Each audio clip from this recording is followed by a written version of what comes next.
The warm breeze of approaching summer had sent everyone, including the gardener, into the houses. अभी summer season चल रहा था तो बहुत ज़्यादा गर्मी थी, तो गार्डनर और बाकी जो भी लोग थे वो सब घर पे अंदर चले गए. I was feeling drowsy myself, wondering if I should go to the pond and have a swim with Ramu and buffaloes, when I saw a huge black cobra leading out of a clump of a cactus. मुझे भी थोड़ी गर्मी सी लग रही, थोड़ी बेचैनी सी हो रही थी, तो मैं सोच रहा था कि मैं तालाब में चला जाऊँ नहाने के लिए रामू के साथ. वहाँ पे उसकी भैंसें भी होगी. तो मैं जब सोच रहा था तो मैंने क्या देखा, एक कोबरा था जो क्लम्स ऑफ कैक्टस, यानी कि बहुत सारे कैक्टस का झुंड होता है, कैक्टस बहुत सारे लगे हुए होते हैं, वहाँ से एक कोबरा बाहर निकल के आ रहा था. At the same time the मोंगूस emerge from the bushes and went straight for the cobra. अब उसी वक्त सामने से झाड़ियों से एक मोंगूस यानी कि नेवला बाहर निकला और वो आके कोबरा के सामने खड़ा रह गया.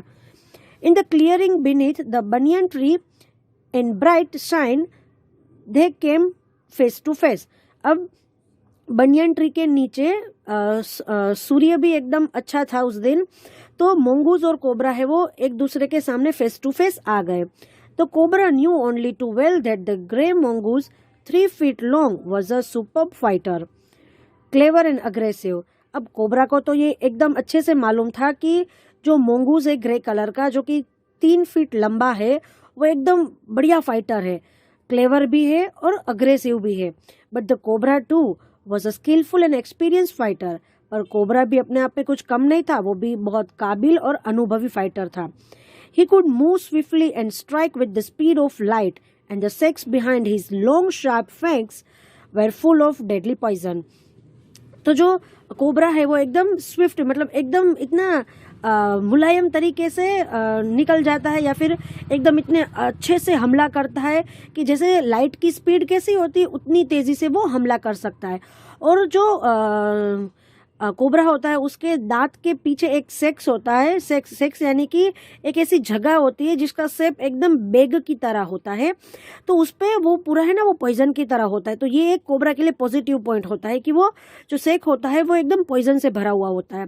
It was to be a battle of champion. और ये जो बैटल होने वाली, ये जो युद्ध होने वाला है वो एक चैंपियन के बीच में होने वाला है.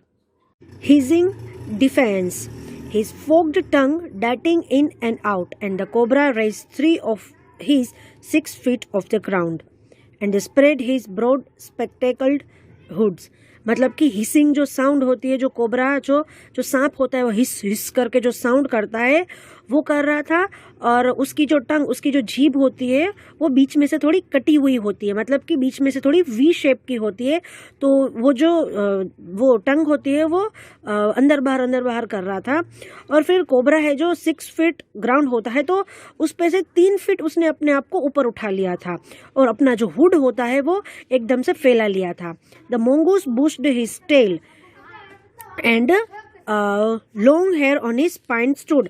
आप इस फोटो में देखिए, ये जो मोंगूस है उसने अपनी जो टेल है वो अपने पास ले ली है, और उसके जो स्पाइन के जो ये बाल होते हैं, हेयर बड़े बड़े, वो भी खड़े हो चुके हैं.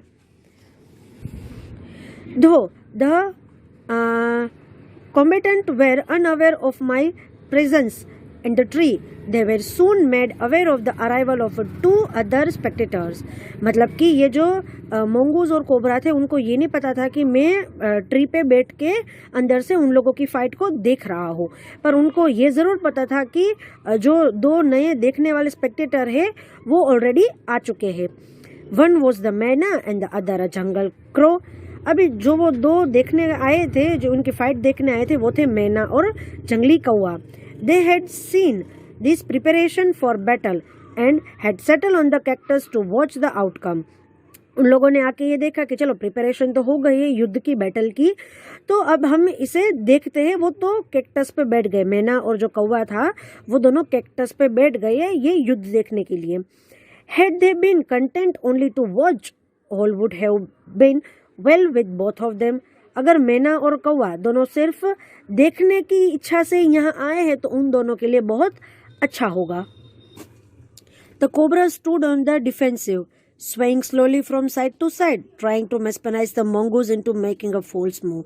अब जो कोबरा है वो अपने आप को बचाने की कोशिश कर रहा था, वो साइड टू साइड धीरे धीरे धीरे थोड़ा हिल रहा था और ऐसे मतलब ऐसी ट्राई कर रहा था कि अगर मोंगूज है वो उस पर हमला करे तो वो हमला एकदम मतलब गलत हो, वो जो मूव करे वो मूव एकदम गलत हो. But the mongoose knew the power of his opponent glassy unwinking eyes and refuses to meet them. पर mongoose को पता था कि जो उसका जो ओपोनेंट यानी कि जो कोबरा है उसका इरादा क्या है, तो वो उसकी आंखों पे देख ही नहीं रहा था. Instead he fixed his gaze at the point just below the cobra's hood and opened the attack. अब वो उसकी आंखों को देखने की बजाय उसके हुड के नीचे देख रहा था और अपना अटैक किया. Moving forward quickly until he was just within the cobra's reach, the mongoose made a pretend move to one side. अब जब कोबरा उस मतलब कोबरा की जकड़ में वो आने ही वाला था, उससे पहले ही mongoose वहां से हट गया. Immediately the cobra struck. His great hood came down so swiftly that I thought nothing could save the mongoose. अब इतनी तेजी से कोबरा का जो हुड है वो उसके ऊपर आ रहा था, मुझे लग रहा था कि अब तो mongoose को कोई बचा ही नहीं पाएगा. But the little fellow jumped neatly to one side and darted in as swiftly as the cobra, biting the snake on the back and darting away again out of reach. पर जो मोंगूस था वो neatly one side मतलब कि एकदम आराम से दूसरी साइड पे कूद गया और उसने कोबरा की पीठ पे जाके बाइट कर दिया और वहां से भाग गया ताकि कोबरा उसके ऊपर हमला ना कर सके. At the same moment that the cobra struck, the crow and the myna hurled themselves at him on to collide heavily in a mid-air.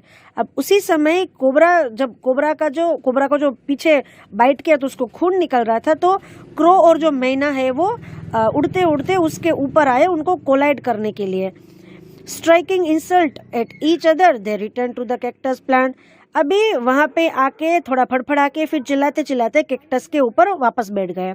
A few drops of blood glistened on the cobra's back. अब cobra के पीठ पे 2-3 खून की बूंदें चमक रही थी. The cobra struck and missed. Cobra ने फिर से हमला किया पर वो मिस कर गया. Again the मोंगूस sprang aside, jumped in and bit. Again क्या हुआ, मोंगूस साइड पे चला गया और उसने जंप करके फिर से बाइट कर दिया. Again the bird dived at the snake, bumped into each other instead and returned shrinking to the safely to the cactus. Again क्या हुआ, बर्ड फिर से कोबरा के ऊपर अटैक करने के लिए उस पर डाइव करने लगे और फिर से फफड़ाते हुए और चिल्लाते हुए सेफली अपने कैक्टस पे वापस जाके बैठ गए. The bird round followed the same course at the first but with one dramatic difference. अब जो थर्ड राउंड होने वाला था वो भी एकदम सेम है पर उसमें एक ड्रामेटिक डिफरेंस हुआ. कौन सा हुआ? The crow and the myna, still determined to take a part in the proceeding, dived at the cobra, but this time they missed each other as well as their mark.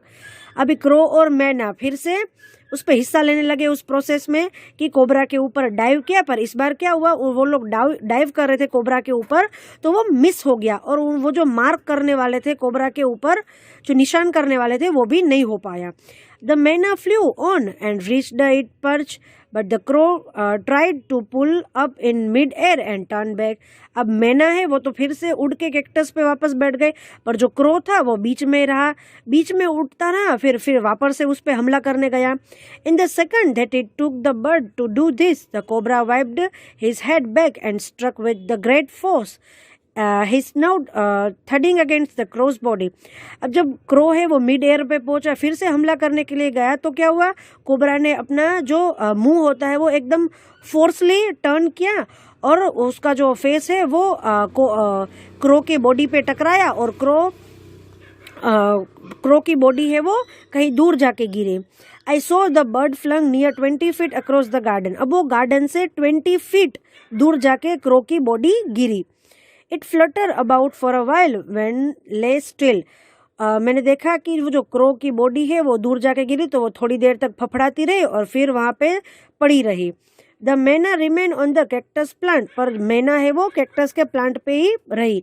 अब इस photo में आप देख सकते हो कि crow की body को उसने दूर फेंक दिया था और फफड़ाता हुआ रहा और फिर ऐसे ही मर गया यहाँ पे. The myna remained on the cactus plant and when the snake and the mongoose returned to the fight, अब स्नेक और मोंगूस है वो फाइट पे मतलब फिर से फाइट करने लगे। Very wisely decided not to interfere again. अब उसने एकदम से डिसाइड कर लिया कि अब ये दोनों फाइट करेंगे तो मैं बीच में नहीं आऊंगी। The cobra was weakening and the mongoose walked fearlessly up to it, raised himself on his short leg and with a lightning snap had a big snake by the snout. अब क्या हुआ, cobra एकदम से week हो गया था।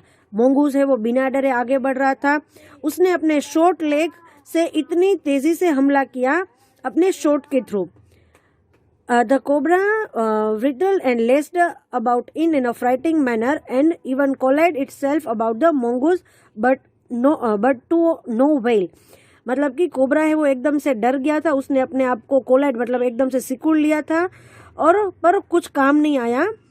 The little fellow hung grimly on until the snake had ceased to struggle. मतलब कि जो मोंगूस है उसने स्नेक को इतनी तेजी से मतलब इतने खतरनाक तरीके से पकड़ा हुआ था और तब तक पकड़ा हुआ था जब तक उसने अपना संघर्ष छोड़ नहीं दिया। He then smelt along it a quirling length, gripped it round the hood and dragged into the bushes. अब जो मोंगूस है उसने कोबरा को घसीटते हुए झाड़ियों में फेंक दिया। The myna dropped casually to the ground, hopped about, pierced into the bushes from the safe distance and then with a shrill cry of a congratulations flew away.